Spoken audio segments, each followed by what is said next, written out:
You know, despite how much I enjoyed this episode, I was really hoping to see more of the evolving Grimm because that was such a very interesting, strong story point.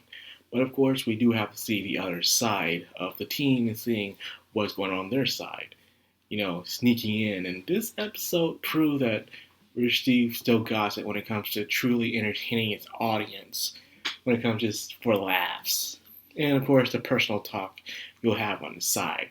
Now, the girls entering throughout the the the area was very entertaining, especially how Penny pretty much explained Ruby's semblance, how she becomes, her matter doesn't matter. She disperses herself into tiny particles and moves around, and it turns out she can do it with other people. She didn't do this. In fact, she has, even when Penny explained her own power to her, she's like, wait, what? Wait, what?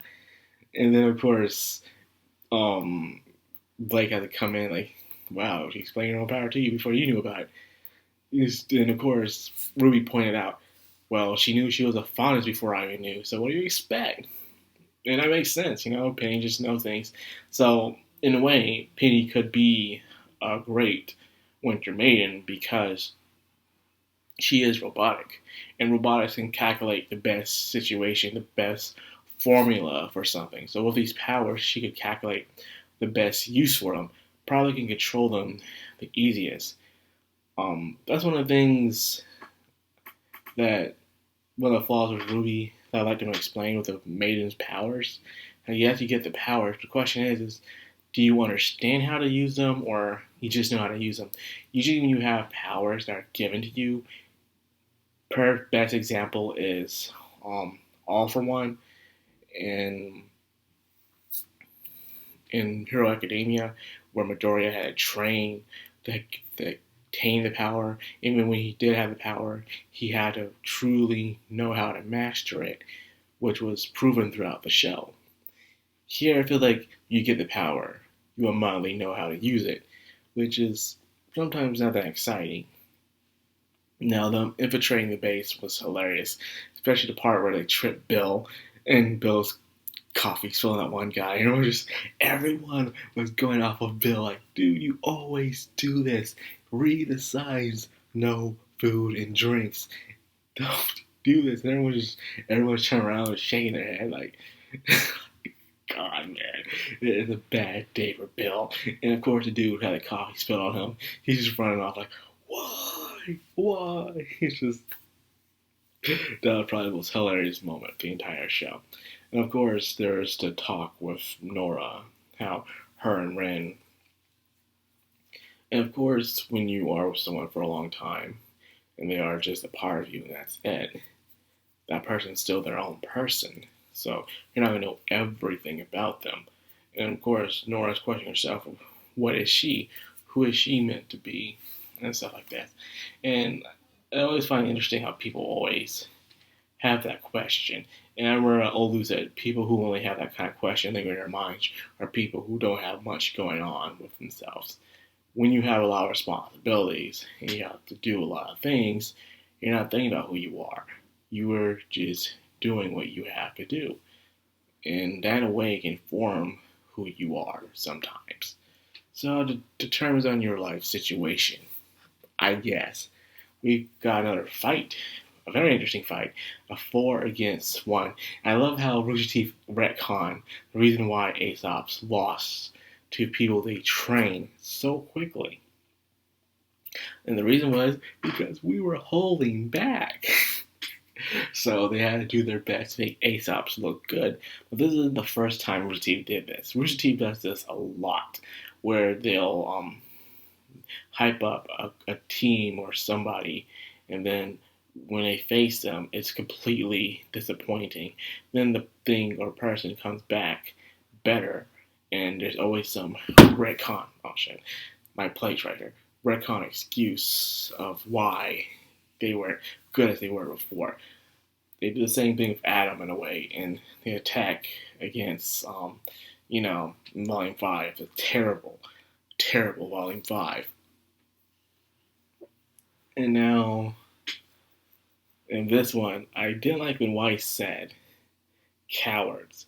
How are they cowards? Penny is the one who chose to close the door and face them all on her own. How are they the cowards? They're ready to actually not fight. They're actually wanting them to come with them and let's sell this, professionally. Penny, the one who closed the door, who got angry and wanted to face them all on her own, which I do like in a way how, even though you have the maiden powers, you still can be defeated by normal people in that world. I find that very interesting. It was even proven in Volume 3 where Cinder attacked the Fall Maiden and stuff. It showed how, even though they have almighty powers, they're still human in the end. They still can be hurt and killed. It's one of the things I did enjoy about the maidens. They're not untouchable. They're not almighty, which I do enjoy because you have great power. Now, it seems like, in a way, you couldn't tell who was winning or losing the fight. But having Arthur, which Arthur is a great. I love Arthur. Of all the villains that Salem has, Arthur is definitely my favorite. He's not much of a fighter, but he is a sharp tongue, sarcasm, a smart ass, and I love how he says his witty things. Like he said, you'd have your cake and eat it, and then he does. If you can't beat them, let them join you. It's like I like how he takes those regular metaphors, but he switches them around for his favor. A selfish metaphor, man. Like that's nice. I like how Arthur does that. Really nice. And the fact that Ironwood is allowing Arthur to help him is the biggest mistake he can do. Arthur's the kind of guy who will help you, but in your face, without you knowing it, but still show you in your face how he's going to screw you over. And you won't even see it coming, even if he does it right in front of you. And this is why I like Arthur so much. And by the way, what happens to Nora? Usually she can conduct electricity, but this door apparently was too much for her. And it damaged her body. And now Penny has to go off and do what she has to do. So everyone's going off doing what they have to do. They don't want to split, but they have to do so. If Penny's next to them, Salem's might capture her, and she'll be able to get her hands on the relic. So let's hope that doesn't happen. And that's pretty much it. This was a good episode. It didn't hang on a cliffhanger than the other one. This was more of a good setting of a confrontation compared to last episode. I hope we get back to that and see what happens from there. That'll be very interesting. So that's all I got for this video. A very, very good episode. I enjoyed it a lot. It was nice. I can't wait to see what happens next on the other side. So anyways, I hope you guys enjoyed this review. If you did, like, comment, subscribe, and of course, hit that bell icon. This has been the Madcrownxox on Anime, signing out.